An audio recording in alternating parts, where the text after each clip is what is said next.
What is poppin', everybody? My name is Justin Woodward, and I'm one of the co-founders of the Mix and Black Voice in Gaming, as well as an advisor on the Black Game Developer Fund. Welcome to Black Voice in Gaming.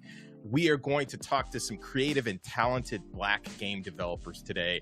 It has been a minute, but I am back and helping to host the Black Voice in Gaming stream with my amazing co-hosts. What's happening, guys? What is up? Thank you, Justin. It's always exciting to be here. My name is Derek Fields. I am a game designer, professor, and advisor for Black Voices in Gaming. It's one of my favorite things to be able to join the two of you on this show. Oh, this time the two of you. It usually does. It's me and you, right? So now we got Justin with us, which is exciting. Again, I'm excited to be here with both of y'all. Always excited to get to chat with the developers and see the other people who are contributing to the industry. What about you, Des? Oh my God. Okay, guys, I just want you to know this is our second time doing it. And the first time, Derek did not introduce me. So I'm very proud of you. Very proud of you. Thank you for that introduction. Thank you. When he said Jeff is there, you said... Hey everyone, it's good to be back.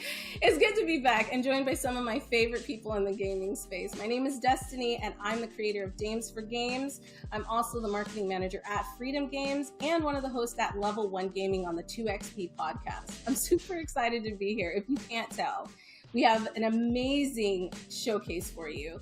We're bringing in some new developers, some new content creators, and we might have some announcements that you guys would be really excited to hear about. So before we get into any of that, Derek is going to jump in and tell us a little bit more about BVIG, why it started, and what it means.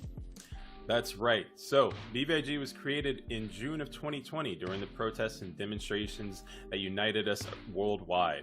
Black Voices in Gaming has gone from a showcase to a nonprofit organization that helps accelerate the growth of professional game developers. Now, you might be wondering, how do we do all of that? Well, our mission is to facilitate a space where game studio entrepreneurs can have access to funding, meet publishers, and connect with mentors to help them succeed. Now, Justin, what about them sponsors? We could not start the show without giving a shout out to our awesome partners and sponsors for this showcase. First, we'd like to thank our sponsors for their support: PlayStation, ID at Xbox, Raw Fury. If it wasn't for them, we wouldn't even have got started. Razer, Wilson Sonsini for being pro bono partner for the Black Voice in Gaming cohort. And we have a very special announcement today. You heard it here first. We are honored to be partnering with Netflix on our first accelerator program called the Experience Excellence Accelerator, where we will be helping to fund 4 Black game development mobile studios. The accelerator will include workshops and curriculum from professional mentors and networking opportunities, with the goal of helping to boost professional developers' progress on their games and to get them ready for further investment and publishing opportunities. If you're interested in being a part of the Experience Excellence BVIG Netflix Mobile Game Accelerator, please submit your application and go to the website for more details. Gonna be dope. Absolutely. Congratulations on that. And thanks so much to Netflix. And guys, when you look that up, make sure it's like XP as an experience, not EXP. That's just in case. Right. Yeah, there's a big That's XP. the whole name. All right. The whole thing. But let's not forget about our broadcast partners: Twitch Gaming, IGN, GameSpot, and Steam. They're the reason why you're watching this today, and we just want to say we really, really appreciate it, because there are a lot of showcases out there and you guys chose us, so thanks.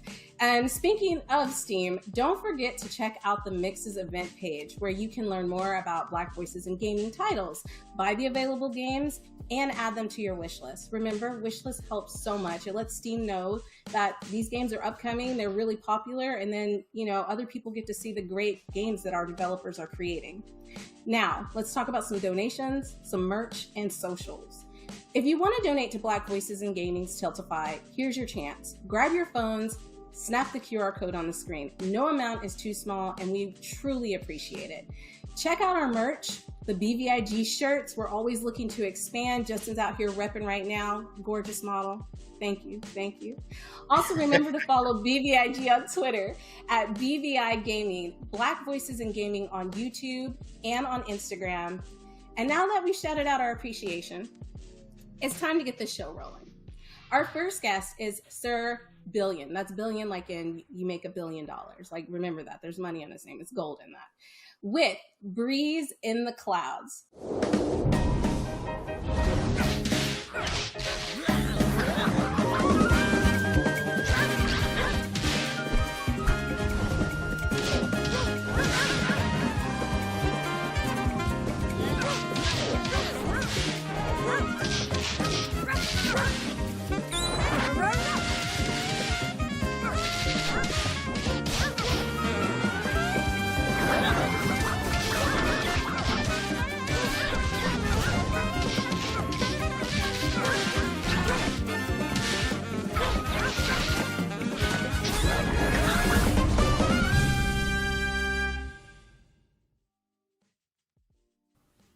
Oh my god, that was cute. Yeah, the become a storm in canine form really had me too. The little barks in the background, like I could hear him barking as he was like doing his moves. But listen, the music threw me back to like Cowboy Bebop style. Like I was jamming as I was listening. You know what I mean? Like that jazzy kind of like upbeat. Like, no, that was sick. That was very sick. Oh yeah, but, that's that throw hands jazz. You know, that's what they call it. Thank you, throw hands jazz. No, that was perfect. But we're gonna jump right into the interview with the amazing developer behind this game, Sir Billion. What is up? Are you with us? Come on through. I am here. What's up? Hey, like the shirt. Oh yeah, well, Mark. No, it's a pleasure to meet you. Thank you for taking some time out. I know it's like very, very busy right now, Summer Games Fest, and you're developing a game. But could you tell us a little bit about yourself, kind of like what got you started and the inspiration behind, you know, Puppies Kicking Butt? Puppies Kicking Butt, I love that. Yeah, so Breeze is probably my first project of this scale. It kind of started off as a really like a opportunity to learn how to get into game development, kind of fresh out of college. I've done a lot of like game jams and smaller games before just to kind of test the waters of what it's like. And then one day I was actually daydreaming on a bus ride home, and this random idea came up where it was just like, hey, what if like this small dog is stuck trying to fix the weather on this broken cloud or something like that, right? And then eventually it kind of expanded into, you know, what it is now, this large 2D hand-drawn game where you're Corgi, you know, beating stuff up in the clouds. I love corgis. Okay, is there a reason why you picked a corgi in particular? Or is it just because they're cute and they have big booties? Like they have big ears too. But yeah, no, I thought it would be cute to find like a cool but small dog to kind of feature as the protagonist. And we actually had a bit of trouble starting off because we weren't sure if he was going to be on 2s or 4s. And I was a little bit of a mediocre artist back then, and so he was coming out looking like a fox for a very long time. So eventually, once I got a few artists on board, we got Breeze to look more like a corgi. So he's super cute. Like I love him. I'm a big fan. And we've just jumped into the game. So like Derek's got the 1s and 2s on this. I'm super excited because you guys know what it's like when I play a video game. But can you tell us a little bit about like the design? Like, so you talked about the corgi and like why you wanted to get a cute little dog, which he definitely looks like a main character. Like you guys did incredible on that. But like when it comes to like yeah. When it comes to the style of game, did you always know it was going to be a bit of like a fighter, side-scroller, kind of like platforming type? Is that what you wanted to go for? So originally when we started it out, it was actually a 3D platformer at first. Kind of just had like the generic 3D platformer stuff where it was just jumping on stuff, collecting coins. And then we added in the brawling just to kind of give Breeze some type of combat aspect, but it wasn't really mature back then. Then eventually I started really thinking about what a lot of my references are based off of, and it was stuff like Sonic the Hedgehog and Crash Bandicoot, a little bit of Mega Man, and a lot of like Saturday morning cartoons. And so I think it was around 2015, I sat down and said, hey, why don't we just make Breeze like a 2D cartoon kind of game? And so from there we started really trying to develop Breeze and a lot of the other characters to feel more like Saturday morning cartoon characters. With, you know, some inspirations from like Sonic and Crash Bandicoot and stuff like that. Just having all the characters look really appealing and exist in this cartoon-like world. Yeah, no, it totally works. I'm getting like Chip and Dale, I'm getting DuckTales, I'm getting this is like a show that you would watch on Disney with a big bowl of cereal. It was called And the One Second. cereal has him mascots on the on box. Yeah, like you could see this turning into a series. You should think about that. Definitely, because I think it I'll would ponder work. on it. It's so cute. So I'm gonna throw it to Derek because he's in here and he's like throwing some combos and like giving them what for. Derek, how does the gameplay feel? You know, my favorite part about playing this right now is that the combat feels snappy and responsive to every bit of input that I'm, throwing at the main character right now. And so I think my first question was, what was it like with you and your team just balancing out the feel of this game? Definitely was a chore. So since Breeze kind of mixes in several different genres, we've got like the platforming aspects. We've got some inputs that are very similar to games like Smash Brothers. But then we also drew a lot of inspiration from fighting games like, I always like to say Marvel vs. Capcom 2, and a lot of the faster anime fighters. So finding a way to, make all of that work, being able to feel like you could do cool, flashy, fast stuff. It took a while to really kind of like nail that out. Even with like getting a lot of the enemy characters as well as the boss characters developed, there was a lot of back and forth between, hey, this guy's strong and this guy's weak. So we did a lot of like, right. Internal playtesting to get the AI to feel like it's, challenging to a certain degree, but not too challenging to where like, we're not calling it puppy souls. That's what we were joking about within our team. Like we had it at a point where like everyone but me was struggling. So puppy souls it was called. This is I good. see. I can tell that like he's on a train that's not in the U.S. because like dude is just minding his own business. Like he's sleeping with all of us.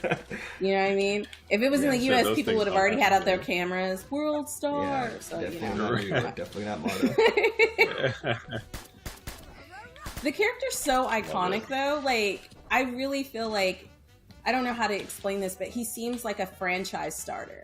Do you know what I mean? Like you have Mario, who's a franchise, like Sonic, and so like, was there a lot of thought put into that, or was it just kind of like, I just want a really cute character who's going to kick butt, or were you thinking about future plans with him?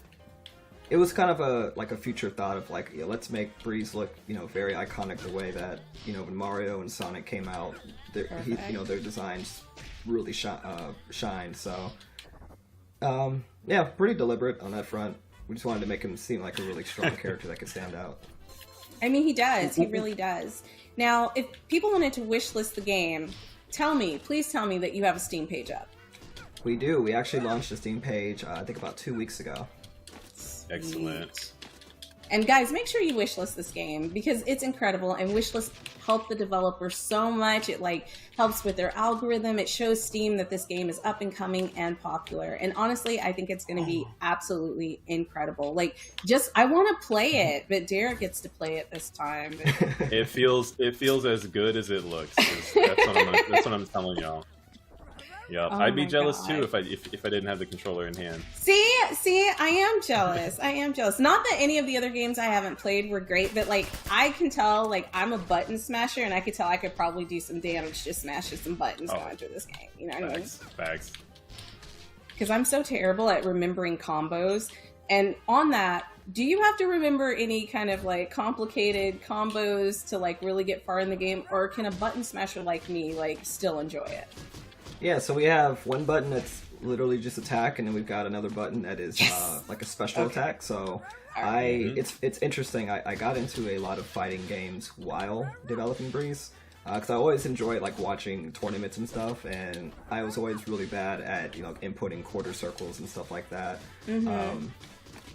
Definitely had to learn to kind of understand it, but I wanted to simplify that for Breeze, in that like there are a couple of like advanced things that you could do, but it doesn't require like a a crazy amount of combo input sequences that you have to remember. So I appreciate that so much. Like I really Let's do. go. Is there a demo up for the game right now? there's not a demo up for the game right now. I have been going to a few cons as of late with this build in particular to give folks an opportunity to kind of get a good gauge of like how the gameplay feels. Nice, nice. Do you kind of have a date when you might have a demo? Because I definitely want people to try this game out. Like, it just looks too good to be true. I mean, if you can't tell us that information, it's okay. You know, you can tell me after the show. Yeah, but no if plans you could, right now, unfortunately. okay, guys, at some point there will be like a demo. I'm sure. Yeah, just This is so good. Derek let you play. We have to throw attention to the comic book panels. You know, it looks so great. The art style is just consistent through from gameplay to cutscenes. I'm already hooked. I'm gonna try and beat this whole game. You better have enough levels here today, because I'm just gonna keep going until there's I want to nothing play left. after Derek plays. Now, before we jump to the end to get your socials so everybody can follow you, I know that you've worked with Humble Bundle and you've had some work with the Black Game Developer Fund. Can you tell us a little bit how that got started, how you got in contact with people? I want to know. I want to know all the details. Okay, yeah, so funny enough, Justin hit me up on Twitter many summers ago to kind of, inform me about the Black Game Developer Fund. Then from there, we moved on to actually building out a prototype using those funds that we showed off to Humble. And they loved it so much, they ended up signing with us. Nice. So Humble's your publisher now. Yep. That's what's up. Justin out here That's big connecting news. people. And that's, I mean, like, that's what you do. Like, that's what Black Voices in Gaming is all about, is setting people up to succeed. And so you're another success story. So it's great having you on and talking about how all of that came together. Now, if people want to find out more about you, keep up to date with the game and what you're doing, can you drop your socials for us? For sure. Yeah, we've got our main website, breezethegame.com. We also have a Twitter account. That one's @breezegame.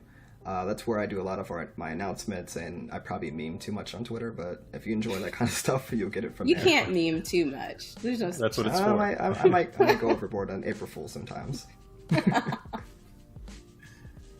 He was like, we have the games coming out. It's April 1st. Everybody get excited.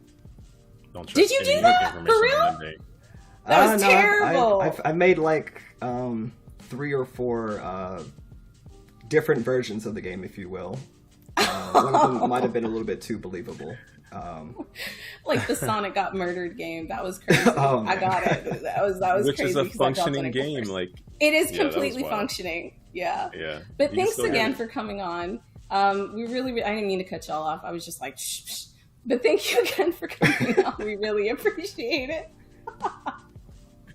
And that's it, guys. Like, I hope you check out the game. Make sure you go to Steam. Make sure you wishlist it. It really, really helps with the algorithm. It lets Steam know that this game is popping, it's up and coming. And that way it shows up on more people's wish lists and all kinds of things like that. So go do that. And again, huge thank you to Sarbillion for taking some time out to come onto the show. Your game is great, it's iconic, and I cannot wait to steal Derek's controller so I can play it myself. You gotta pry it from these hands.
All right, you just saw Heart Machine's Hyper Light Breaker.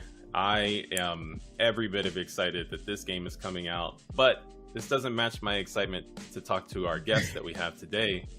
That's Danielle Wallace from from Heart Machine. So, Danielle, how you doing? I'm good, doing great. How are you guys?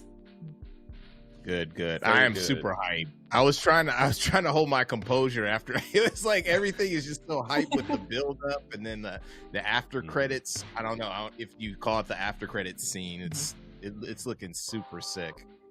Thank you. I was like jamming out again when it played. I was like, yeah, it's so gorgeous. I forgot how Right. hype I am for the game for sure. How can you not? It's hard not to just vibe with the whole trailer. I mean, the music, everything is coming through. It's so gorgeous. It's been such a fantastic project to work on, especially the style. Like, I feel like I was such a good fit to be a part of it, and I feel honored to work on it. For being honest. Yeah. And that's what brings us to our conversation today. Danielle, I understand that you are a 3D environment artist at Heart Machine Games. Can you tell us a little bit about, what it's like working at this studio and working on such a cool project? Yeah, so I'm a 3D environment artist there. I do, just for like a mini intro, I do a little bit of everything. So not just organic, but also hard surface and a bunch of other stuff like across the whole thing. So I can just like point through when Trey's playing, I did that and I did that kind of deal. But it's been absolutely fantastic being at Heart Machine. The team is literally everyone gets along so well, and every day I go into work because we're hybrid right now, so we go in 3 days a week. It's like Monday, Wednesday, Friday. Everyone's like so nice, welcoming. Like even when I first got there, I'd like, hey, you want to do this on the weekend? Hey, we're going here. Hey, we're doing this, and it was so refreshing because you hear about so many horror stories in the industry, and I feel like I genuinely got lucky for this being like my first big intro into the industry, being at this company, if I'm being honest. Yeah. Where's the location? Where's the Heart Machine located? Where are you located? It is in Culver City, and that's where I live as well. So I have maybe like a 10-minute commute, if that, some days, which is fantastic as well. That's super dope. Just real quick, how did you get started at the studio? Like, kind of where did you get started, and how did you get to Heart Machine Games? I've been familiar, and I know Alex, and we had Hyper Light Drifter at a few events, so it's awesome to see that you're a part of the team. Yeah. So I was at I actually kind of like got lucky again. Right out of college, I was working at this small studio called Sky Farm, which did a little bit of children's animation as well as games. So that was like contract work. And then after that, I was at Numinous Games, which made That Dragon Cancer, the VR game. And What? You worked Yeah. on that? Oh, that's I didn't work dope. on that one, but I worked on with their upcoming project. Okay, Yeah. cool. So it felt almost ironic and like to then go from that to Heart Machine because it's another impactful game, right? Like we know how absolutely impactful That Dragon Cancer was, and to be able to go to another company that's like, hey, a focus on emotion, telling a good story, and just kind of like making a difference in regard to just like storytelling or what they're trying to convey, and themes, etc., which feels really great. If I'm being honest. And I've been at Heart Machine now for what's it been? 2 years? 2 years and some change. Oh, So, really? Wow, Yeah. that's cool. It doesn't feel like it. It's because you're too busy making all these dope assets. Yeah. Speaking of, you mentioned earlier. Well, first before I ask this next question, twice now you said that you got lucky, and I don't think it's not luck. You are a talented 3D artist, and you deserve to be in the position that you're in. So, say you manifested it, everything happened exactly as it should. Luck had nothing to do with it. You mentioned earlier being excited about some of the assets that are included in the game, and being like, oh, I saw that, and or I got to do that, and I've bared personal witness to some of these Twitter moments of you identifying some of the contributions in those trailers. Is there anything in this trailer that we just saw that you were responsible for that we can call out? Oh, actually, yeah. Wildly, one of the biggest things in the game is the background city. So when you start the game, you literally have the entirety of the like city skyline of like everything behind you, and that was like 85% me, if not a little bit more. And for a little bit of the background on that, it wasn't like they were like, "Hey, this is your task," which would have been wild anyway. I ended up doing just a couple of apartments, yeah, a couple of apartments, and then I did another apartment, then another apartment, then all of the water towers, and then they were like, "Oh, also the bridge." And then after a point, it was like, okay, even my lead was like, "This is just your piece now. Like this is yours." Even down to some of the lighting in that area when it turns to nighttime and then like shifts to nighttime city lights and stuff. So that's one thing. Another. Oh, sorry, you can go ahead. Oh no, go ahead. I don't want to interrupt you. I'm getting excited. I'm like thinking of things I want to talk about. So rambling. Cool. Thank you. I'll say two more big ones. Was one of them when you run across, there's like a mural which is really unique. I wish we had more things like that in the game. Probably. Maybe down the line. But there's a mural you walk past. It's like almost like a Pixar skeleton that's on the side of one of the buildings that you see real quick when you go past. And I actually did I placed each individual tile on that thing because I wanted it to read like it was like pixel art, which seems kind of like a homage, right, to Drifter. So yeah, that felt like I felt honored to do that one as well, if I'm being honest. And another big one is the Titan swords. No matter like where you are in the game, you can always see one because they are like bigger than skyscrapers, if I'm being honest. Because they are, no matter where you are, you could see like the huge, like the lore of Titan swords being like left there and from the Titans there. So that was also an honor to work on because that's also one of the bigger pieces in Drifter as well. Yeah, that's cool. Incredible.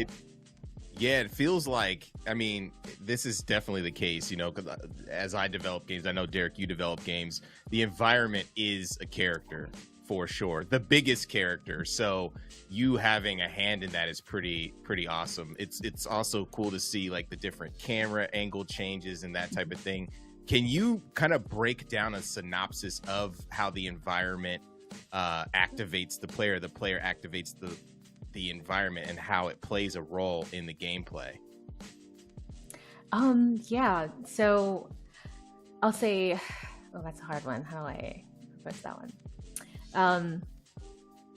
The style plays such a huge role in the overall feel of the game. Every time we make an asset, it's like, hey, does this feel like it's in universe? Hey, does this feel like Drifter?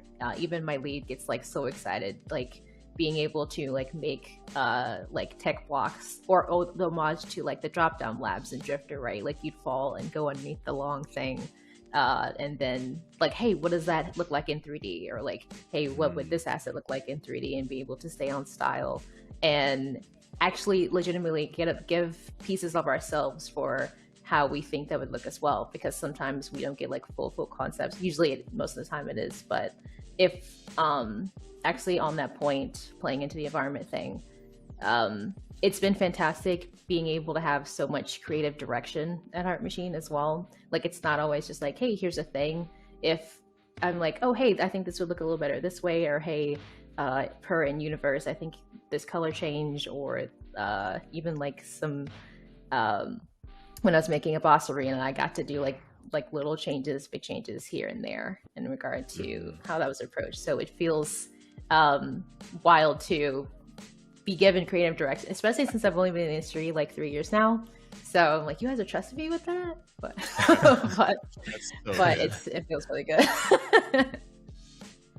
So yeah. That's incredible. I'm curious to know, is there any other media or games that have played an influence to some of the content that you're driving inside Heart Machine? I was like, I thought I had an answer before you said like the second half of that, and then I was like, then there's like another answer. For games in general that have influenced me, and I think influenced my art style. I loved the Spyro series growing up, as well as like Cooper, Harvest Moon, etc., and how well the environments told a story and told what the universe was, right? Like, you can throw art together, but if you aren't telling it through a certain style or angle, then you don't get the full breadth of like, hey, what is this world? What are you supposed to feel? What are the emotions you're supposed to feel through the game? I think in regard to specifically Heart Machine, we've taken like a couple of influences from one of them. One I think that was most influential for me was Rhyme, at least in regard to like the art style. I love how absolutely soft and open that world feels, and warm. Like, I think for most of the game, there's like not even like music playing. It's like you just feel like you're in a different universe, and like that's what I want the player to feel when they're going through Heart Machine, I think, so, or going through Hyperlight Breaker. Going through Heart Machine. That's hilarious. Yeah, that's super cool. What are you playing now? Like, just in general, like, cause it's always cool to see what folks like developers and artists are playing, you know, while they're making stuff. Okay, the default answer is like Tears of the Kingdom, but I'm playing through that right now because it's, gosh, that game's gorgeous. But another one is Horizon Forbidden West. Is another one because I've really gotten through that game because of how gorgeous the environments are. Like, I just start and I'm like, whoa, look at that, how that's placed, or like look at the details on that, and I'm like, I don't know what they did. I need to see more talks on that. I think one more is Disco Elysium. That's another big one for me as well. I love the absolutely great storytelling in that game. Wait, which one? Oh, Disco Elysium. Disco Elysium. Okay, yeah, okay. That's cool. Yeah, I like that one a lot. I still need to leap into that one. But Danielle, I think this is all the time that we have with you today. It's been excellent to hear both your vision and your contributions to Heart Machine. And I'm excited to see these giant swords and other assets you've developed for Hyperlight Breaker. Before we're out of here, where can people find you if they want to keep up with all the tweets of you identifying the assets that you worked on? Yeah, so you can find me, I think on several, I think I'm the same name as several, on Twitter, dpandaheart, so dpandaheart, at twitter.com. Same thing for Instagram, as well as, I'm not sure how to like link my LinkedIn, but I'm on there too. If you search me as an environment artist, I'll pop up for sure on there, because there's not many Danielles. I think Danielle Wallace is on in the game dev space, so. Yeah. Well, thanks for joining us. I mean, it's so awesome that you're enthusiastic about it. Oh, been in the game for now 3 years. Is that what you said? Yeah. That's right. That's awesome, because it's not always easy to break in, and you're breaking in at a great place, like, and you have such creative freedom and great collaborative experiences. So thanks for joining us. Feels good. Thank you so much for having me. Thank you so much. All right.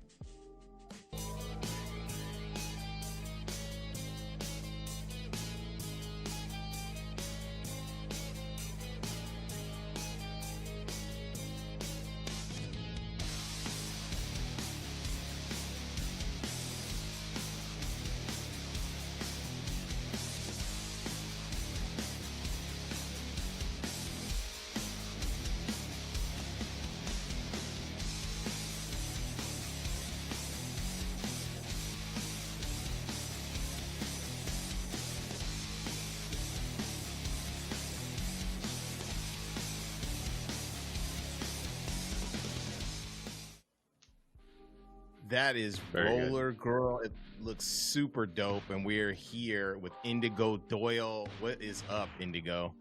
Hey, not much. Thank you for having me. I'm excited to be here and talk about the game. Yeah, thanks for joining us.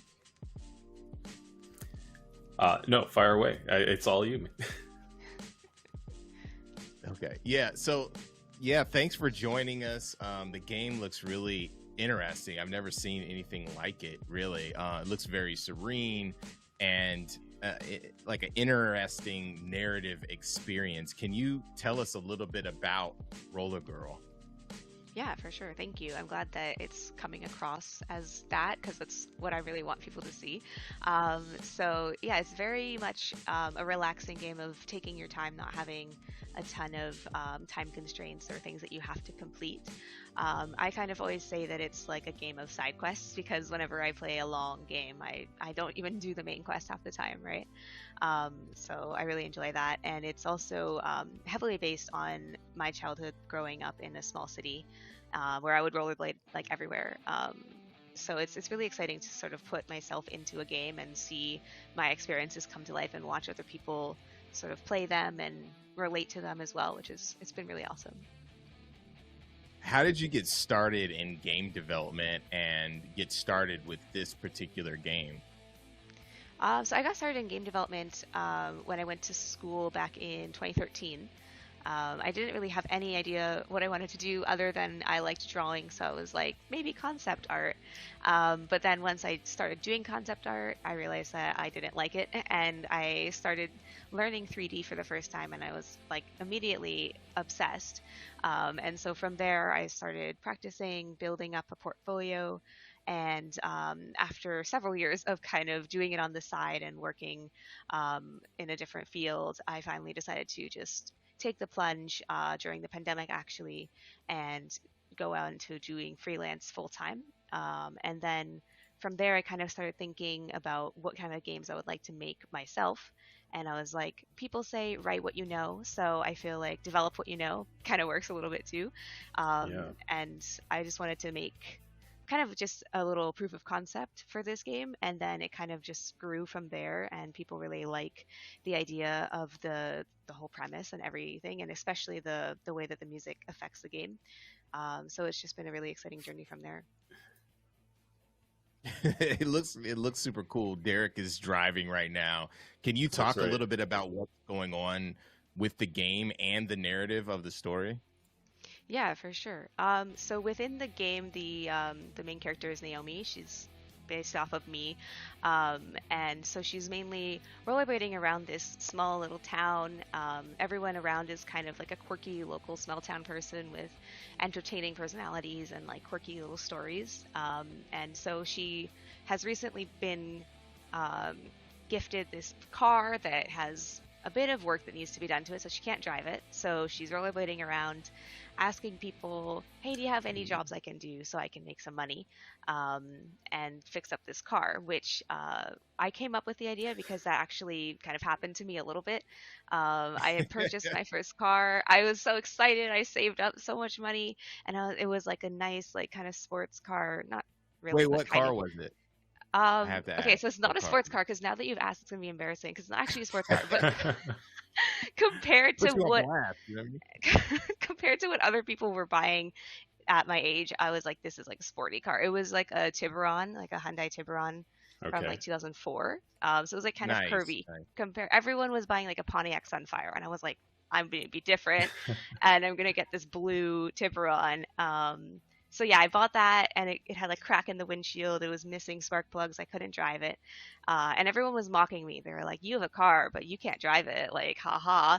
Oh. And I was like, just like sad for like 6 to 8 months trying to save up money to fix it. So I really liked putting that idea into the game of like, you have this, but you can't use it. And I still loved rollerblading around when I had the car. So it's kind of just combining two of those things. Did I you really see. do? I'm just curious. Did you do odd jobs to get the money, or was it? Not really. Not specifically odd jobs. I did have a paper route for 6 years, so that's where this quest that you're doing right now kind of comes Okay. into play. And there was a lot of like, if you had a paper route and you had to take the weekend off, you had to find someone to cover for you, which is basically what the character just did. He was like, I want to go somewhere, do my papers for me, and you're like, well, I could use the money. So why not? But yeah, I actually had like a part-time job at the movie theater, so I didn't do odd jobs, but I probably would have if needed. Can you tell us a little bit about the playlist system? Because it's very unique. I mean, just looking at like checking out the trailer, you go into that. Can you talk about that system and where you're going with it? Yeah, for sure. So the playlist system is like literally just based off of when I was like 15 and I had an iPod Nano and I had playlists on it that were based off of sort of how I was feeling. So if I was having a really great day, I'd have this like really great playlist where it felt like everything was just like gorgeous and sunny and bright. And then if I was having a bad day, I'd have sort of the opposite where it's very like moody and like sad. And I feel like as a teenager, everything is kind of like really dramatic. So if you're having a bad day and you're listening to that song, the world around you kind of feels like, oh, like everything is like shrinking in on me and I'm like alone. And if you're having a great day, then it's kind of like the sun shining, you're walking on sunshine type of thing. So that's what we're implementing here, of having the music not only change the visuals, but also affect the narrative and what things are available to you depending on that state as well.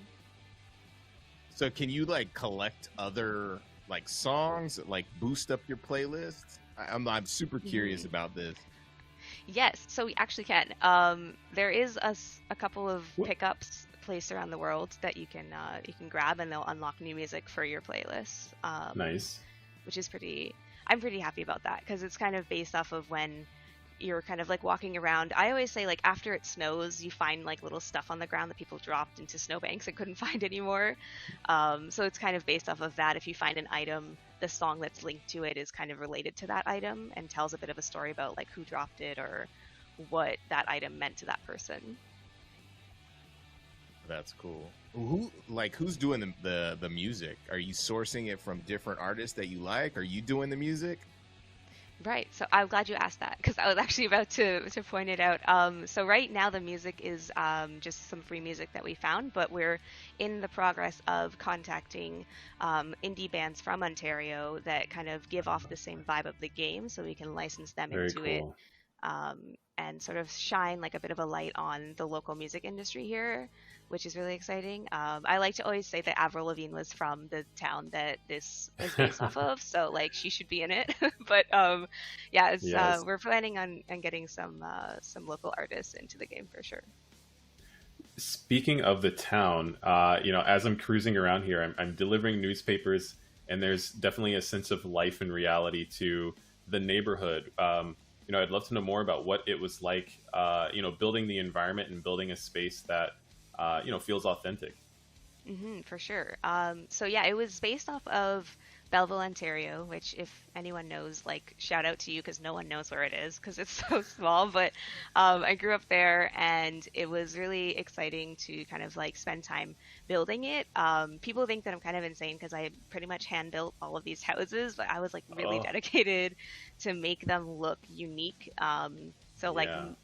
Majority of the houses should look different. Like I'll tell you a secret, they are a lot of the same house, but they do have like aspects that are different, different materials, different props outside, but the bases are pretty much the same. But there are a couple of houses that are like very specifically built to look exactly the same as the house in real life, because I got really obsessed.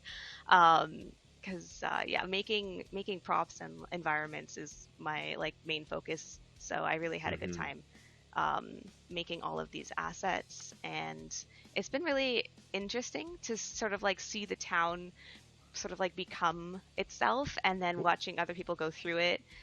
They don't really have the same sort of like memories of the area as me, so it's interesting to see what they interpret it as, because to me I'm like, yeah, that's Albert Street, that's totally chill, and they're like, I don't know where I am, and I'm like, oh, I guess not everyone grew up there. This dude is trying to like climb trees with rollerblades. I'm amazed. I need to. I need to. I will do whatever it takes to deliver these papers. Let me tell you. Oh my gosh, we actually have a bit of a glitch where if you jump on certain things near trees, you could kind of glitch the collision and jump into the tree. But I will leave that to the imagination. If you want to try it, you can. How many people are on your team? So right now, I'm just I keep losing track because in my head it's like 5, but I think it's, so we're 4 right now. Sorry. There's a lot of moving people, but yeah, there's 4 of us right now. That's awesome. Nice. Where are you at in development? So right now we're kind of in concept definition phase. We've done a lot of pre-production and proof of concept testing, stuff like that. And now we're trying to sort of build out all of the main mechanics, which they are in place, but we want to polish them a bit more and allow them to feel just a bit more intuitive. And then we're also in the phase of looking for more funding, hopefully finding a compatible publisher, and just fully building it out. We're hoping to finish development within about a year, but it's very dependent on a lot of moving pieces. Yeah, I was about to ask. Go ahead, Derek. No, just tacking on it's sort of a wrapping question here, but building this sort of slice of life game, was there anything that you wanted to include, but you were like, this one's not going to make it into the project, maybe next one? There's a lot of little features. Like, I have feature creep every day where I really want to add in putting in tricks or putting in a customization system, having unlockable areas, kind of like Tony Hawk. Yeah, there's a lot of little things. So it's kind of hard to not put them in, just because of budget and timing. I always say that if the budget was endless, we would never finish this game because there's so many things I want to add into it. But yeah, I'm happy with how it's going though. Sorry? Can you sketch? No, we decided not to put cars in the game just because the vibe is very very and even in the city that it's from, there's not that much traffic. You could lay in the middle of the road and probably not get hit for at least 20 minutes. It's perfect for skating. Yeah, exactly. Yeah, the game looks super dope. Thank you. Thanks for sharing it with us. Where can we find? I know the demo is on itch, right? Do you have a Steam page set up and everything? So right now we don't have a Steam page, but we will hopefully be announcing a Steam page in the next month or so. Okay, you got to get that mug up so we can promote your Steam page and get you some wish list ASAP. Yes, for sure. For sure. So where can we find more about you, the development of Roller Girl, and everything that you're working on? So the best place would be on Twitter right now, which is at Roller Girl Game on Twitter. We do also have an Instagram and a Discord, which is all linked on the Twitter bio. And we also have a newsletter that we send out every month, so people can join that as well. And yeah, we're pretty much everywhere on socials as Roller Girl Game. And then I guess for me personally, it's my name, Indigo Doyle, on Twitter. That's my main source of social media for the moment. Sure. Well, thank you so much for joining us. Everybody check out Roller Girl, get the demo, and we got to talk about some funding opportunities potentially. I know I'm putting you on blast again, but yeah, we got to connect on that. For sure. I'll take it. Yeah, for sure. Thank you so much. Awesome. Thank you. Great. Thank you. All right. Well, we have another special guest with us today. That is Lisette Titre Montgomery. Lisette, how are you doing? I'm doing great. How are you doing? I am doing excellent. I'm really excited to hear about all the things that you're up to, some of the stirrings that are happening. Of course, those details we'll dig into very shortly. But if you just give a little bit of background about yourself and what you're up to these days. Hi, welcome everyone to the stream. My name is Lisette Titre Montgomery, and I've been making games for, it's been 22 years now. I've done everything from mobile to PC to a lot of time in AAA. And my last project was Psychonauts 2, and now I'm currently starting my own studio called Cornerstone Interactive, working on really focused, mature, narrative-driven games. That's so dope. I'm excited. I love those type of games. And kudos to you for being in the industry for this long, because I know you have to pay your dues or whatever, and sometimes it can be very toxic, but you stuck with it, and it's incredible to see that you've worked on other people's dreams, and now you have your studio and you're working on what you want to work on and putting out. So congratulations on that. When I get older, I want to be just like you. So I want to grow to be just like you. I'm not that old, but yes. Right. I was I'm- like, wait, what are you saying? it's not saying that you're older. It's just saying that like I want to be at that level that you're at. That's what I mean. Well, thank you. Thank Hey, you. Just throw giving me you under a the hard, bus already. just giving you a hard time right out the gate, man. So yes, So, it's always been vibe. quite the ride. It's been quite the ride. Yeah, it's true. You know, you've been doing great things and are continuing to do great things in the industry. You know, I think a highlight of wanting to talk to you today, it certainly centers around you know, what's cooking you know, with Cornerstone Interactive. But before we get there, it would be really excellent to hear, you know, about some of that history. You mentioned Psychonauts and some other spaces that you've been involved in as well. Could you expand on some of that? Yes, like it's been a long journey. In the last 10 years, I've been really focused on advocacy work. I think throughout my career, especially coming up, I noticed that I was often the one of two on the floor, you know, and everyone knew who I was, but I didn't know who everyone else was because of that. And so for me, I sort of really turned into like, what can I do? How can I share my knowledge to change that?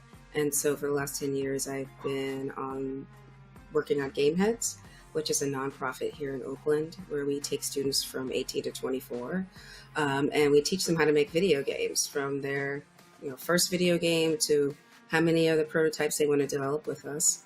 We've had some students in the program for the last total of 9 years, and they stayed through us through college. Now they're developing prototypes. Some of them are getting published, and some of our students are actually getting hired at some of the biggest studios in the world. So I'm really proud of the work we're doing. Aw. And I see Cornerstone as the next extension of that. That's incredible. That is really, really cool. So my question is, like, I love that you're doing advocacy and that you're helping like younger people come up into like this industry, because we are trying to build a foundation. That is what Black Voices in Gaming is about. What is some advice that you would give to, I'm going to take it from like a feminine point of view, because I'm also in the game industry. And like you said, there's only so many of us, right? What kind of advice would you give to a young Black girl who is excited about gaming, loves gaming, but like just doesn't feel like she fits? Like, what kind of motivational thing would you say to her? I would say don't focus on what you see, focus on what you can create.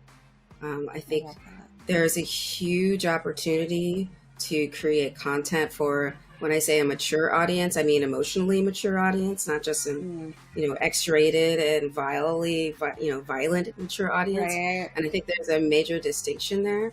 And I think that comes with creating content specifically for new demographics.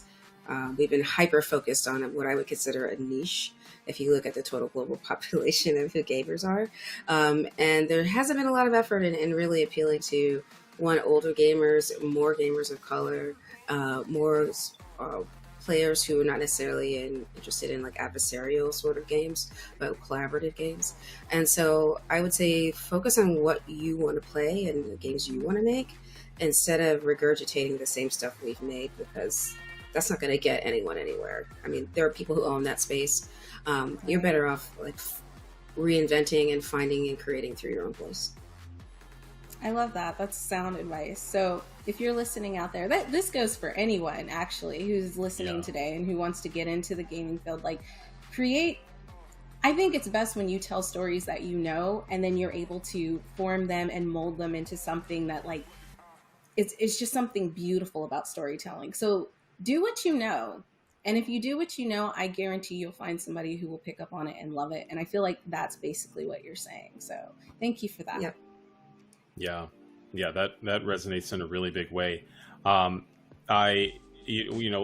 part of the work that you've been doing in Gameheads and the value that's been creating there, you're identifying, the folks who have been going on and creating prototypes and so on. How are any of these people, starting to find their way as potential contributors to Cornerstone, or do you find yourself, seeking to continue to collaborate with any of those individuals that you've mentored or supported?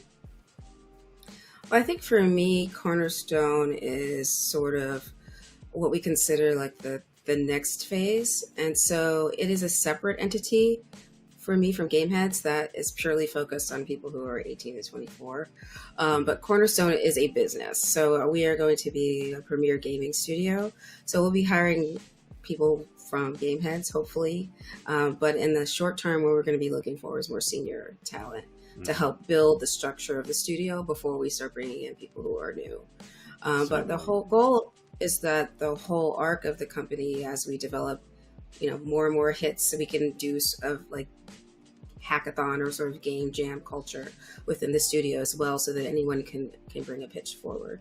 So that's the long-term goal. Is we are creating a safe, fun, like creative play space for people who haven't been catered to before, and I want to see what kind of stories and opportunities come from creating that space. I'm really excited about that.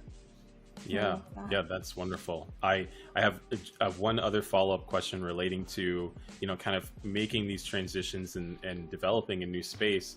As somebody who too is in a state of developing a new studio, or expanding some developments at a studio, for those developers out there, those people who are interested in some of the more entrepreneurial side of games, any advice that you might give to somebody who is breaking out a little differently, maybe not seeking to work for their favorite company or work for a new company, but saying, I want to make something of my own?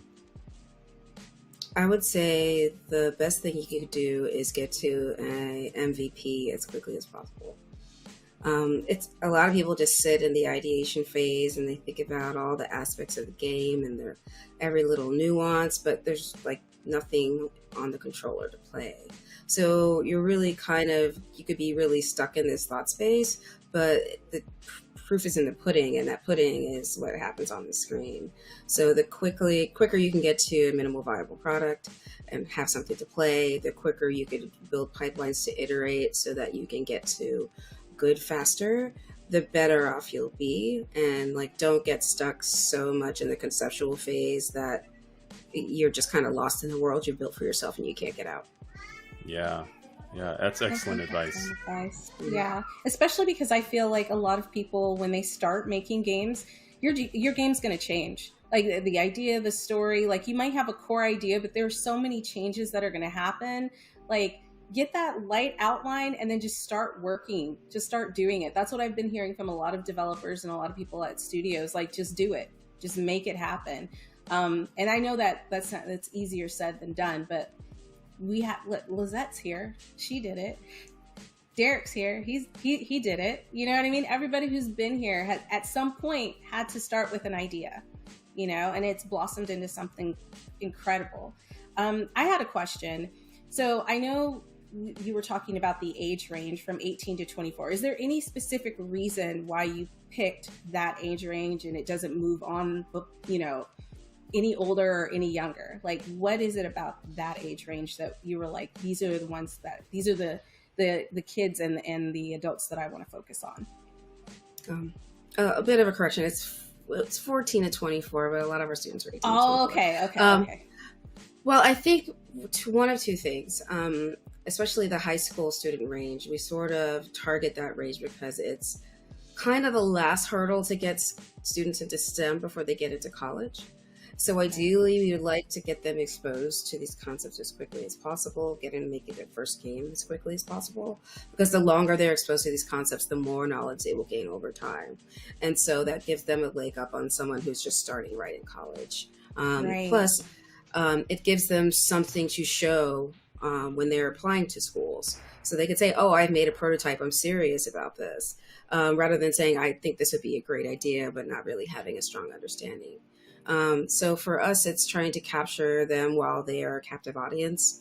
I think most teenagers play games now, especially since the pandemic, since it was really their only social outlet that was accessible to them. So what you're really seeing now is a new generation, Generation Alpha, is completely online.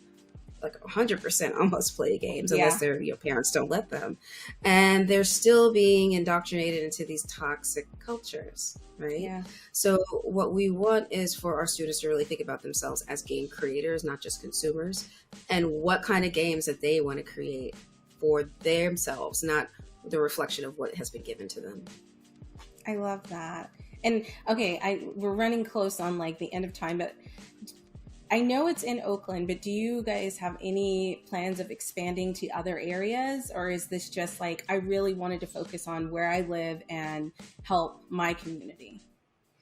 The program is actually online. It's free. It's all year round, and anyone from any time zone that can make it work is allowed to join. We have students in Hawaii. We have students that are out of the country. We have students that are in the East Coast. So we expanded the program to make sure that we can get as many, students that as we can access if they really want it. And with Cornerstone, we're doing the same thing. We're going to be a remote studio because I want to hire artists from anywhere in the world. That's the way to do it. I want to, you can't really say you're a diverse company if you're only willing to hire within the United States. So for me, I think it's important that international access and the digital divide sort of removes that barrier. I love that. Thank you for sharing that with us. I've learned so much, and I feel like there's so much more I could learn, but we have such a short amount of time. But if you are interested and you want to find out more, definitely look into this. Lizette, if they want to learn how to become a part of the program, if they want to see what you're doing and how the studio's going and maybe, apply, where can they get all that information at? Sure. If you're a student or someone who is actually in college but looking for people to make games with and looking to learn from the best in the industry, you can go to gameheadsoakland.org. When our application process opens, usually in the fall, make sure you apply because those slots get filled quick. And for Cornerstone Interactive, I would say look out in the next few months. We're starting to recruit artists as we're developing pitches, and I'm hoping to start getting out there to get some cash flow toward the end of the year. So follow me on Twitter at Z16 or on LinkedIn. Just use my name and keep a lookout. There's some exciting news coming. Awesome. Thank you so much. Yeah, Derek, that was incredible. Like, I feel so inspired now, and I can't hear you if you're talking. Derek, are you talking? I am talking. I made the mistake of muting myself for any background sounds. I have a little one. You never know what to expect. I understand. Yes. No, I am excited as well. And I was saying, you heard it here first. And so, yes, please stay tapped in with what Lizette is up to. And it's been a pleasure to be able to hear from your expertise and really gain so much insight in such a concise moment. Absolutely. Guys, we still have so much more to go. Like, you already heard her. We have the best of the best on the show. Like, this is dope. So again, thank you, Lizette. Guys, keep up with her. If you're interested in becoming a gamer, if you want to see what else she's putting out, go follow her. Don't delay. Literally just pick up your phone and do it. It's so simple. And we'll catch you in the next interview. Thanks. Hey everybody, welcome back. I'm super excited because we have something a little different this time. Like, I know we always talk about games and developers, which is definitely dope, but we are going to bring on two creators of a blurred box. I know you guys have heard of subscription boxes before, but this one is incredible. And I would go into detail about it, but I'm going to let them explain how they came together, what inspired them to do it, and we may have a partnership or something going on that we'll talk about a little later. And just make sure you stay tuned because it's all good stuff. It's all good stuff. So, Hanif and Kay, are you there? Are you with us? Yes. Thank you for having us. No, thank you for coming on. Like, I was super excited. When we first talked about it, I was like, we got to get you on Black Voices in Gaming because I've never heard of a blurred box for Black nerds. Like, I think that's super incredible. That's dope. And I used to subscribe to a couple of boxes, but now I'm definitely just going to exclusively subscribe to yeah. But anyways, tell us about Otaku Noir. Tell us how you got started. Like, what was the inspiration behind it? We want to know all the details. The inspiration is actually Kay. She's the inspiration. I guess I'll tell a story because then Kay can tell me how wrong I am in it. Pretty much this we created it. She came up with the idea during the pandemic. As you know, during the great panini in the sky, we couldn't go to any Comic-Con events. Those were suspended or closed down indefinitely. So we missed seeing our local Black creators, seeing what independent books they were doing, buying their artwork. And so Kay just one day she just tweeted me and said, you know what, I wish we had a service there. We can just subscribe to Black creators' content and just have it shipped to our house. And I literally got out of bed, no lie, just got out of bed and went onto the computer, looked it up. No, I didn't see anyone doing this, so let's do this. This sounds like a great idea. I don't know why we never thought of it. And we just started rolling with it. We set up a business where we do quarterly boxes, and each box has a different theme. And usually each box is going to come with a t-shirt, collectibles, books, artwork, all from different creators of color. It's something I'm glad it's something I wish we had created years ago. I mean, but there's no time like the present, right? And now you guys have got it going, and it's super dope because listen, there are so many Black creators out there. One of the reasons why Black Voices in Gaming is what it is because there's so many game developers out there that nobody sees, right? Mm-hmm. So you doing something like that for the community, I'm inspired. I just think that's really, really cool. I know I've said that 32 times already, but I really do. Taking things for the community and using it in a way to bring us together, even when we couldn't physically be together, that's something. Kay, you woke up that morning, you were like, I came to get stuff started. And you did. This is it. And now you're here, you're talking about the box. And I know you were talking about saying each box has a different theme. And I know that there's a special theme that's going to be going on with this box. So would you show us the box that you guys have put together and tell us a little bit about the theme?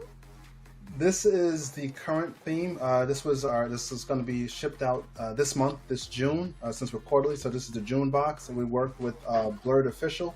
It's going to have exclusive limited edition T-shirt that you can't get even on their website. It's going to have a lot of different items that are from Blurred.com, as well as our artwork.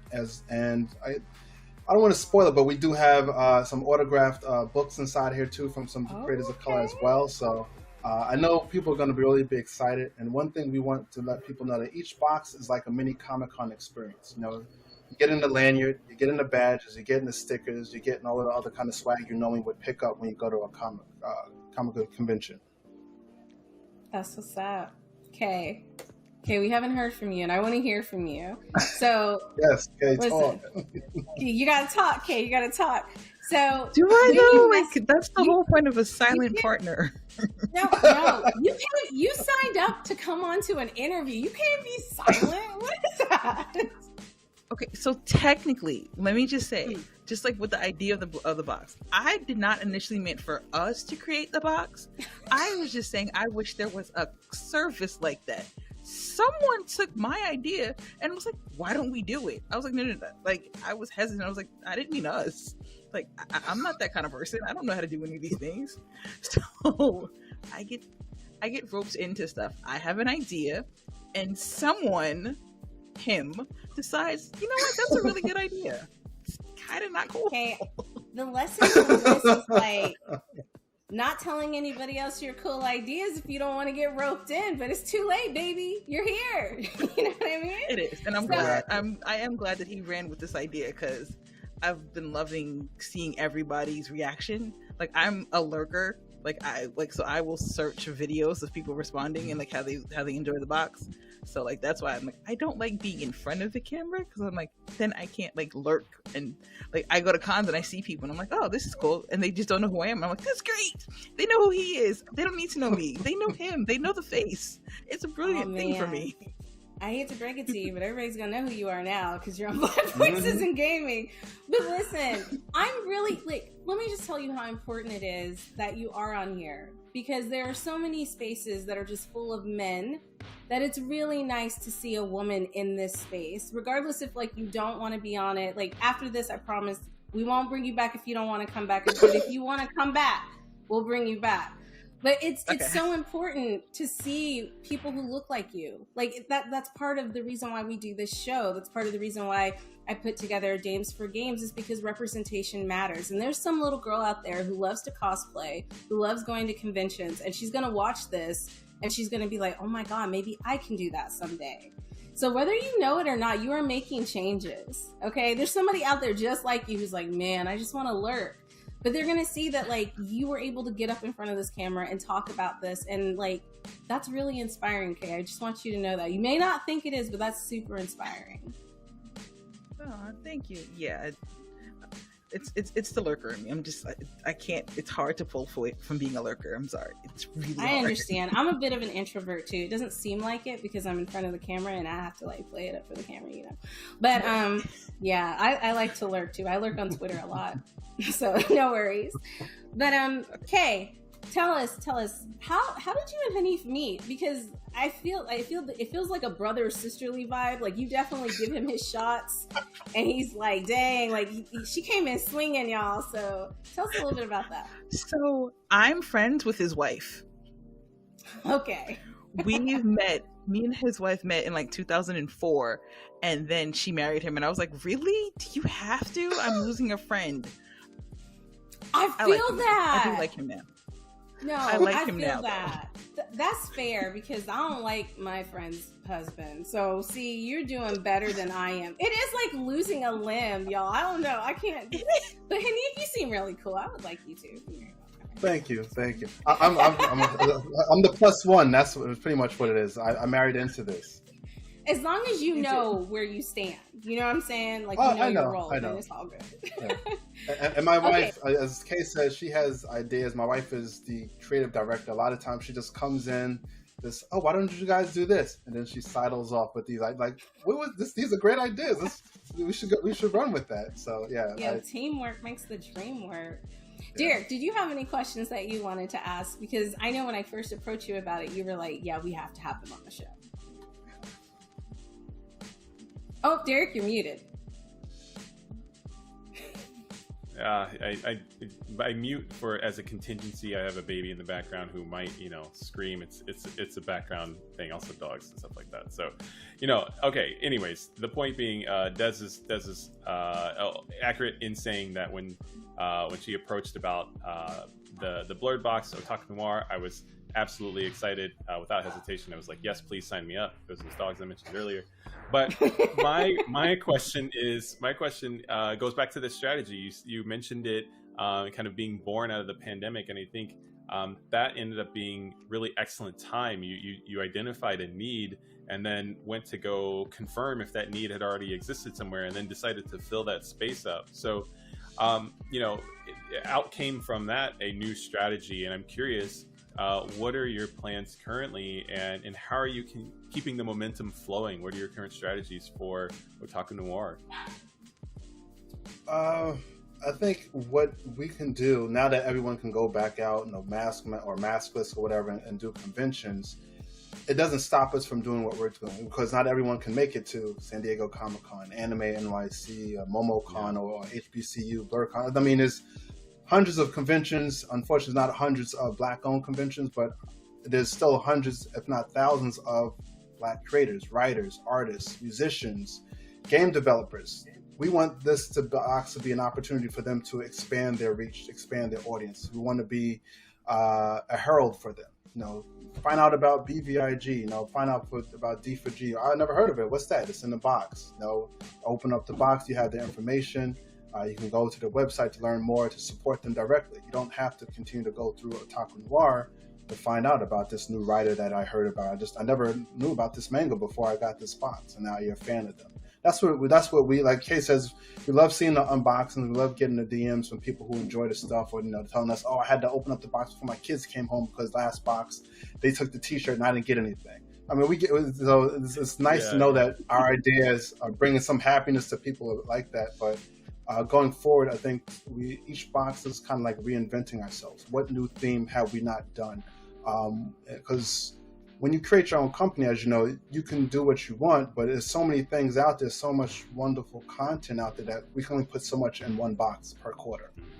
So it's like we come up with ideas. Like I said, we collaborated with Blurred to produce this box. We did a Black fantasy box last year called Blurred of the Rings, where we created our own world, had our own coins, maps, deck of cards that had like Black mermaids, Black royalty, and stuff like that. You know, we did one exclusive about villains. I mean, there's so much stuff that we can do.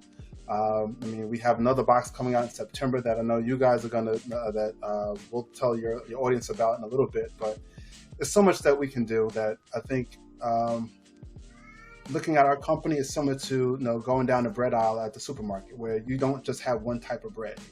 You know, you can have hundreds, if not thousands, of different types of bread, whole wheat, white bread, whatever. That's what our box is like. We have something for everybody. And that's what's Excellent. up. Yeah. I know one of the things that I saw that you were promoting, Vampire in Brooklyn, and it was a cereal box, and that was, oh my god, I've never seen that before. Do you have the Vampire in Brooklyn cereal box? Because listen, Yes. that should have been a real cereal right there. Well, okay. We're not culinary you don't experts. wanna- We don't want nobody getting food poisoning here. Like that's where we draw the line. We can give you ideas. No, we can put confetti in it, but if you don't want anything that we will cook. You're like, nobody's getting no. any Cocoa Puffs. Like, that's we're not incredible. Yeah, it's just we come up with our own custom mazes and the word and like the Let's go. the word jumble and stuff. Even got the fake ingredients, dictionary facts. You know, 100% blurred. 100% That's blurred, what's no up. knowledge, 100% melanin, 100% gatekeeping 0. So you know, things like Yo, that gatekeeping one, that's on Love point. That's on point. Love it. Yeah. Because it's about community, it's about teamwork, right? And like, I love some of the things that you were saying earlier. Like, it's not just about like what we can put in the box, it's about like putting things in the box that gets other people known for what they're doing. And you don't have to keep subscribing to us, but like if you find something you like and you keep subscribing to like getting those comics or like getting that art, like that's helping somebody else in the community. And I love that. So we are running short on time, but before we do, I just want to quickly talk about the box that we are partnering with you. So Dames for Games and Black Voices in Gaming are partnering with Otaku Noir to bring you guys the most incredible blurred box experience ever. And I think we have a box that we could show them what it looks like. Like it looks so dope, guys. Like it's incredible. this is Drum roll. the box. I don't know if how good it's gonna look in the shot. I'll spin It's it gonna around look even for better in everybody. person, y'all. I'm hyping it up. I'm Okay. hyping it up. That's clean. Hey. And I'll show Yeah, everyone that's the inside for the life hacks for all those, you know, the gamers of our age, you know, got a little salt and pepper in their beers. They remember some of these codes and whatnot. Like I said, the life hacks there, you know, the Konami code. Yeah. Love They that. got the Sonic, you know, see if we can see it on this side. You got the other. Yep. Yeah. I'm sure if you can look at it real quick, you know what those life hacks are without even doing that. So, again, we're blessed to be able to work with both of your organizations to provide our audience with gaming content made by people of color. I mean, honestly, when you think about video games, you just think of the big publishing, big developers and stuff. You don't think about the independent ones, as well as the people who are behind the scenes on it. And for me personally, the gaming theme, it's been something that's been, you know, jumping around in my head for a while now, because my son, he's in college and he wants to get into game design. So I felt not so much that this box automatically represent what he wants to do, but it allows me to then dig a little bit deeper into the behind the scenes of the gaming industry. What is he potentially going to be doing with his career, hopefully in the gaming industry? Well, I have a comment on Go that. ahead. One, Go ahead, you need to send your son our way. Specifically, send him my way too. I teach game design. I teach 3D modeling. You know, Black Voices in Gaming is here to support what y'all are doing, but also, you know, we want to support the entry of new voices as well. So don't be a stranger.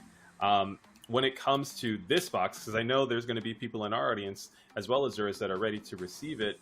For those who are just hearing about it for the first time, where can we find out where to subscribe? Where can we prepare our hands for the receipt of this upcoming game box? If you go to otakunoir.com, it might be easier to see it this way. Just otakunoir.com, all one word. You can go online now to purchase the box. It is $60. But we also have the Affirm option, I believe, so that we can, if you want to, you know, break it down into installment payments. But this box doesn't ship until September, so you have until August 28th to place your order. As time proceeds, we will let people know a little bit more of what's going to go in the box. We have a lot of great things in store for you. I guarantee you, everyone will be happy with what's inside these boxes. Oh yes, Excellent. oh yes. So y'all stay tuned and save your pennies and your nickels and your dimes so you can get this box because it's going to be Bookmark Definitely. that. Bookmark that webpage. Yeah, definitely. Yeah. Well, follow us on Instagram. We'll definitely let everyone know more about the box. As you know, as the time goes on, we'll be revealing stuff. Not exactly what's in the box, but more hints so that way you can know to whet your appetite to let you know what to expect when you get this box. They said they're going to tease y'all. Well, Excellent. Hanif K, thank you so much for coming on and spending some time with us and telling us about the Blurred Box. Make sure you go check them out. Make sure you follow them on their social media because listen, they're doing the game box, but like they're going to keep making boxes, and I definitely know that there'll be something that you'll see that you'll love. Like I wanted the cereal box. I'm a little sad that there's no cereal in it, but I want the box, and it's You can still use it as a cereal box holder for yourself. Yeah, You want to that put is your true. Cheerios That inside. is absolutely true. I might do that. I might go get like some cereal. Cocoa Pebbles and stick them in there. Yeah, you just put, Anyways. you put the cereal in there. Could you imagine? Could you imagine having like some chocolate frosted flakes and pulling that out for somebody who did not know it was in a real Facts. cereal? That would be great. That would be great. That's a flex. But anyway, we have come to the end of our time, and it's been great. This interview has been so eye-opening. Please continue to do what you guys are doing. Like, it really is like I don't know. I say everybody's inspirational, but like, Kay, you're inspirational, girl. I know you want to lurk, but I'm sorry. I'm gonna say your name every time I go somewhere and be like, yeah, have y'all heard of Kay? She got that. But You yeah, know Hey, please don't do that. No. We don't need to do that. We don't need to do She Face that. the brand. just slides off It's all screen him. like, It's no. all him. I promise. she says that, but she showed up on the interview. But anyways, guys, that's it for us with this interview. Stay tuned for more. We'll see you soon.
That was the latest trailer from Corrupt. We're with the creator himself, Jesse Wright. We've been talking to Jesse for a long time when we used to host mix events at Evo. Like, you've been to GDC, the Afrotech showcase. Like, you've been going everywhere. You had That's Black what's up. Salt Corruption, and now you're really getting ready towards the launch of Corrupt. How's it going?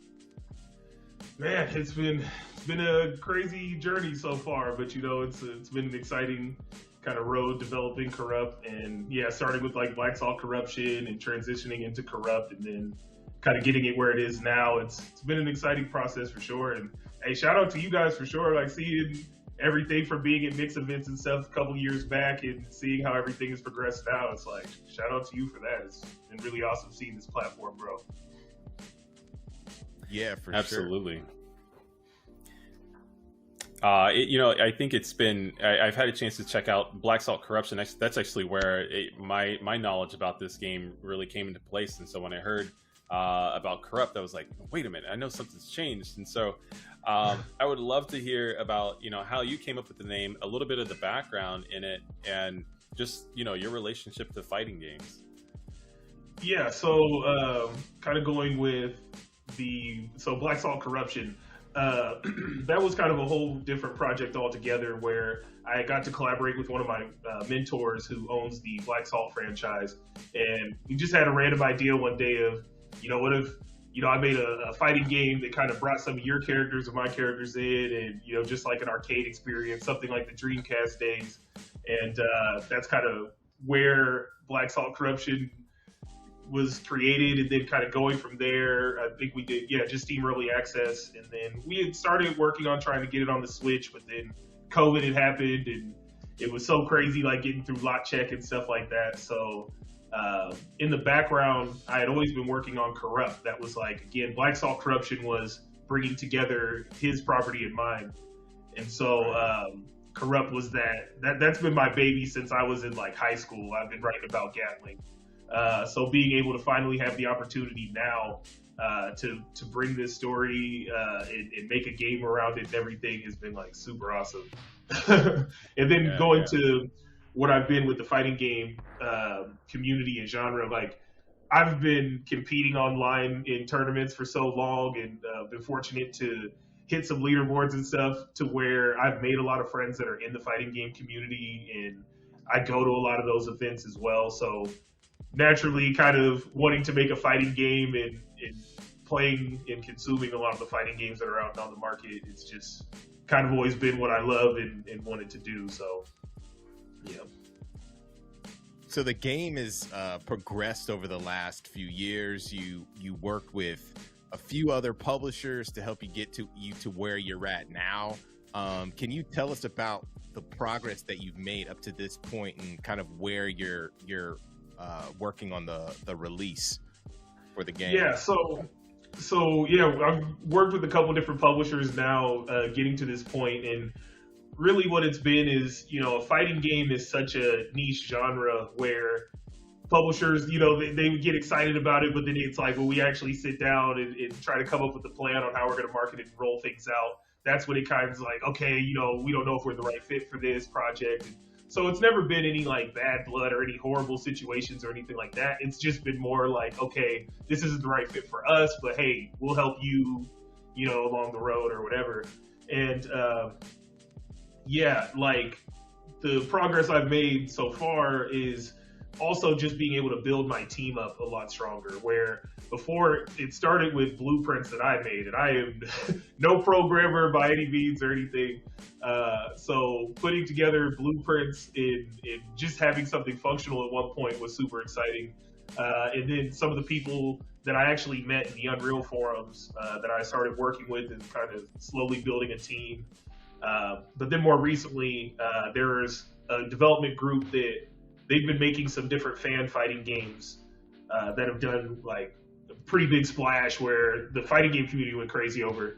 But we kind of teamed up and had talked about working together a lot in the past, and then finally kind of took that step once I started working with a new publisher, and now things have just been progressing well, and we can finally see that light at the end of the tunnel. Definitely will be content complete. Now we can see those dates and those milestones and things. So as far as the release window, no hard release date just yet, but we definitely are moving towards it now finally. Yeah. So you talked about building your team, and I'm curious, what about building your community? Fighting games have a specific resonance with the Black community. We all play fighting games here. We're looking forward to fighting games on the way. I'm looking forward to Corrupt. How do you get your community charged for a title like this? Yeah, so it's been a while since I've shown any gameplay or anything on Corrupt, because it was kind of at that point where I noticed I had dropped some gameplay and would get like a really big response, but then it's like I'm showing them exactly like what we just got to that day. So I'm like super excited about it. Like, oh man, let me get this out here. Then it goes crazy. And then it's like, I don't really have much to show, like a couple weeks later. So it was like, let me build this up. Let me actually, work with some fighting game community members, let them test the demos out, different builds and stuff that we've had. And so that's really been how I've done it, is just kind of having builds that I'll let fighting game players like kind of get their hands on and do some testing, get different feedback from them. And yeah, just kind of working with them, but kind of been quietly doing that so far. But now to try to let people know that we actually are kind of back on track with everything, it's like getting these hype trailers out, trying to show people like the different characters, kind of reintroducing the ones they've seen with the new mechanics and everything in place, and then start showing all the different characters they haven't seen. And, you know, hopefully we'll build it that way. And again, just, you got to give people access. You got to put the controller in their hand with a fighting game to really get that feedback. So getting to that as soon as possible, and then kind of going from there with more trailers. Last time I checked out the game, it felt really good. I mean, you've been shooting me over builds every once in a while when you feel it, right? I just want you to tell the audience, like, this is like the new like season of fighting games coming out. We got Tekken 8 coming out. We got Street Fighter 6 dropping actually in the, you know, right now. So yeah, I'm gonna say like tonight, tomorrow, right? Yeah. So, can you explain like how it differentiates itself like from other fighters in its genre, so people could kind of know what they're kind of getting into? Yeah, so Corrupt is a 1v1 hyper fighter. So it has like things like super jumps, you know, air combos, air juggling, and different things like that. You know, there's a lot of really there's a lot of defensive mechanics, but because the characters all have like these crazy movesets, so every character feels like dramatically broken. But because there's so much defensive options and things like that, you're able to like, no one's more broken than the other, right? So it's just been kind of exciting building from that. And, you know, seeing all the new fighting games that are coming out, it's been super hyped because now people are talking about fighting games, you know, so it's going to get a lot of people actually trying different stuff out. And when they're like, you know, they jump into a legacy title like a Street Fighter or a Mortal Kombat and realize what legacy is, right? They jump online, you know, they might still have that taste for a fighting game, and that's where Corrupt will be there, you know. So I think, yeah, that's really the biggest thing that'll differentiate it, though, is just that fast-paced hyper fighter. Word. Do you have a favorite character? I don't know if I should say that, right? Like all of them are my favorite. But, right. But definitely, I would say I find myself trying out the character named Destroy, the one with the mask. Kind of lean a lot on that character. I like his okay. moveset. I have a brief follow-up, and I want to toss it back to you, Justin. If there's not a favorite character, I would love to know what influenced, you know, some of the art direction for the game. So that was definitely from just people in my life. You know, like Gatling was actually kind of modeled after how I envisioned my brother growing up. You know, I'm the little brother. So just, I put a lot of those qualities and stuff into Gatling. And then like with the character Beretta, that was based off one of my sisters. And, you know, so I put a lot of that kind of into characters, and yeah, just based off people I know and like real life experiences. That's love.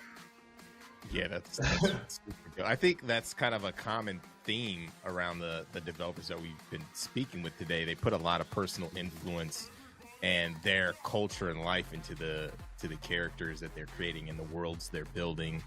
Can you talk a little bit about, because you kind of briefly described how you started making these characters when you're very young, how that process has been evolving them from being, you know what I mean, being a youngster, now being in the game industry and then building characters out. How has that progression been?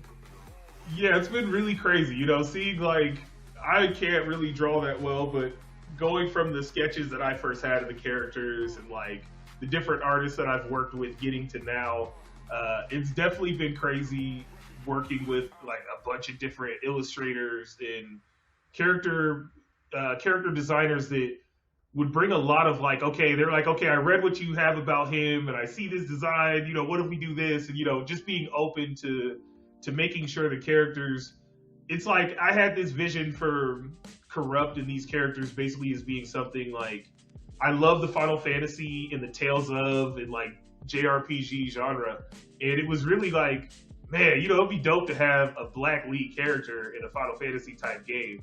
And so that's kind of where the direction came from with a lot of the characters is I kind of want this Final Fantasy futuristic type aesthetic, you know, but having more diverse characters in it, just more representative of, you know, what my life looks like. So yeah, it's been crazy seeing it evolve now and seeing Gatling kind of look like a real person. And it's just like, yeah, coming from little sketches in high school to now has been pretty crazy. That's super cool. That journey is without a doubt inspiring many other, you know, people in the fighting game community, up and coming individuals who maybe are seeking an entry into games. And so, you know, I'm really appreciative of you being able to share that story and just the arc of, you know, where it started to where it is now. I would, if I can squeeze in with the time that we have left, I would love to know what's on the horizon for Corrupt, you know, this year, next year, and where can people look forward to catching up to those updates? So we will definitely be dropping more character reveals as we go on throughout the summer. We'll definitely have a lot of info dropping at and around EVO this year. So I don't know the exact dates off the top of my head, but definitely tune in to EVO if you're excited about what's going on with Corrupt. And like I said, we're just going to do some character reveals. Then we're going to start showing the different modes within Corrupt. And then we have to show you why it's called Corrupt. That's one thing I haven't done yet is why is it misspelled Corrupt that way? You know, that's something that we're actually going to reveal a little bit later on here and kind of ramp up to that. So yeah, just more introduction to characters in the world, the gameplay, what to expect, and then eventually we'll get to that launch trailer. And yeah, hopefully it's not too far, but you know, won't say anything right now. I was about to ask you about the misspelling. That's one thing I think over the years I never ever asked you. That was like one of my questions. Yeah, like you did that on purpose, right? Oh yeah, a lot of people bring that up, like, oh, you know, it's misspelled. And I'm like, I thought about it. I'm aware. You know, so yeah, you like get it mad at me, and I like spell it right. You know what I mean? Right. Yo, right, come on, you can't be talking to me.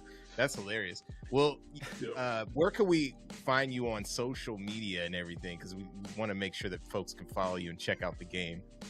Yeah, definitely. Right now, you can check out me on Twitter at JW_correlated and misspelled like how Corrupt is. And that'll be probably the best spot right now, but working on revamping our website and everything. And we also will be dropping a comic this summer as well, the first issue of it. So yeah, that's dope. Definitely wish list the game, cop it when it comes out, check out EVO. Thanks so much, Jesse. It's awesome to see your progress on everything, man, that you don't quit. I think that's one of the most awesome parts about your your hustle and to see people in this space. It's like, I think we're all like-minded in this circle, so it's dope, man. For sure. We're really pulling for you. Thank you. And yeah, it's you know, can't give up. This is the kind of industry, the world we love, you know, so it's like I'm gonna make this Corrupt game happen no matter what, man. Right. Hey, good. Thanks, man. Thank you. That was so dope. Now we're back at it. The Triforce is back. It was like 2 off every there was like 2 offs every time. We never got to interview. You know what I mean? I know. Right. Next time for sure. I mean, what was some of your favorite stuff that you were able to communicate with the devs about? I think having Lizette come on and seeing someone like another Black woman being in that place and starting a studio was really, really cool. And I think like her talking about like being in rooms and seeing like where you might be one, like the only person there or just one of 2 was really important, because I think that's what I'm experiencing in the game industry, where it's just me and I'm looking for other people who look like me and who have like worked that hard. So that was really cool. But then again, all of our guests were really, really dope. Like they all brought something incredible to the showcase, as they always do. Past guests as well. Derek, what did you think? What was your favorite moment? It's hard to have a favorite moment. I always enjoy getting to celebrate like the diversity in both games and content that gets brought to the show. And so, there's something special about everybody who had something to talk about. I really enjoyed getting to check out Breeze in the Clouds, really enjoyed getting to chat with Jesse about Corrupt, and seeing where games are intersecting in different mediums. And speaking of different mediums, the Otaku Noir box, was also really good to chat with them. Yeah. That was really cool. Awesome. And Justin, just so you know, like you should tell everybody. Everybody needs to go and try to win one of these gaming boxes, because we're gonna have some merch in it. Right. Black Voices in Gaming is putting some merch in this box. Dames for Games is putting some merch in the box. You don't want to miss out on this one. You really don't. You 'Cause, definitely you already see there's gonna be some dope stuff coming through. Yeah, I'll tell you mine. I'm mad biased though. I'm not gonna be playing the diplomatic game in this piece. Come on. Like, no. I really like you're right. All of them were dope. I really liked Indigo, because I remember when I was a younger developer, and then she's got that energy to really bring herself and her life to her game. And you don't always often see that, and that's what it's about when you're going indie. Also Danielle, she's working on Hyper Light Breaker, and I was about to mess up the name, but Hyper Light Breaker at Heart Machine Games, and just her experience, and then the studio being so cool to allow her to have her creative freedom and express herself in the game was pretty excellent. So it's awesome to see ourselves in these places, in these spaces, and I can't wait to hear more about what people are doing. So that's it. We're gonna be closing off the show. I'm always so amazed at the talent, of course, hard work that we get to showcase here at BVIG, and we got sponsors who have been amazing, who've been working with us over the years. PlayStation, ID at Xbox, again, Raw Fury, Razor, Wilson, Sensini, who is supporting our developers with legal help anywhere from incorporation to IP law, publishing contracts, and more. So great. That's right. And I want to give thanks to I'll take it. Thank you for the baton. Thanks to the Mixed team and Media One, of course. They've continued to break barriers and build a foundation for indie developers, and it's been an amazing journey to watch. Thanks to our broadcasting partners. It goes to Twitch, IGN, Steam, and GameSpot. And of course, don't forget about that Steam event page. The Mixed event page on Steam is where you can learn more about the BVIG titles, buy the available games, or add them to your wish list. Wish lists are really important. Let me tell you, they help developers a ton. So be sure you add the ones that you like, or add them all, because again, they're add all of them. Put them all in there. Buy them. Buy them. Buy them. Demos. While we're talking about buying and adding and all that stuff, don't forget to donate, guys. Grab your phone, snap that QR code. No amount is too small, and we truly appreciate it. It really goes a long way. It helps us to continue this wonderful showcase, show you awesome content, and help the developers who are creating and making their dreams come true. Also, the merch. I mean, I can't say enough about the merch. We are going to be expanding it. We got t-shirts. I mean, we gonna have hats. We gonna do everything. So make sure you're checking out the merch. And don't forget to follow us on our socials. All right, that's Black Voices in Gaming on Instagram, BVI Gaming on Twitter, and Black Voices in Gaming on YouTube. Guys, check it out. Go to our website as well if you want to find out what we're doing next. That's blackvoicesgaming.org. Now, before I end, we also have to give a shout out to Netflix again, because what they're doing with us, this partnership is incredible. And we are so honored to be partnering with them on our first accelerator program called the Experience Excellence Accelerator. Guys, I'm going to say that one more time. Experience Excellence Accelerator, where we will be helping to fund 4 Black developed mobile game prototypes. The accelerator will include workshops and curriculum from professional mentors, and networking opportunities with the goal of helping to boost professional developers progress on their games and get them ready for further investment or publishing opportunities. If you're interested in being a part of the Experience Excellence BVIG Netflix Mobile Game Accelerator program, please submit your application and go to the website for more details. Remember, that's experience with an XP, not EXP, XP. Guys, this has been absolutely incredible as always. I love rocking with the entire BVIG team. This showcase continues to grow and get better. We're constantly looking for ways to uplift the Black creators in the game space. Like I've always said, and will continue to say, you deserve to be seen, heard, and respected. We're building a foundation for future generations. We appreciate all the encouragement from the gaming industry and will maintain our focus of making the community we love more inclusive and better for everyone involved. If you want to find out more about me, be sure to check me out on Twitter at DMBC32, or now you can check out Dames for Games on Twitter as well, where I will be giving you tons of information about upcoming shows where we'll be constantly highlighting women and their contributions to the gaming community and industry. Passing on the baton to Derek. Picking it up from below. That was a confusing Derek. Yeah, I was confused for a minute, y'all. It's like, well, you know. Thank you again, everybody, for joining another great show. You know what we're about here, and that's supporting the developers. I can't say enough to be able to check out those Steam pages, check out those games, and show your support as well. If you want to continue to see content like this, consider donating. I love bringing this content and hosting these developers with the likes of Justin and Dez. But if you want to know more about me, feel free to drop me a follow on at Twitter or whatever you prefer. That's Derek V. Fields. Justin, what do you got to say before we go? The baton. I'm trying to take baton gets to pass one last time. The last baton pass. Again, you can. Now.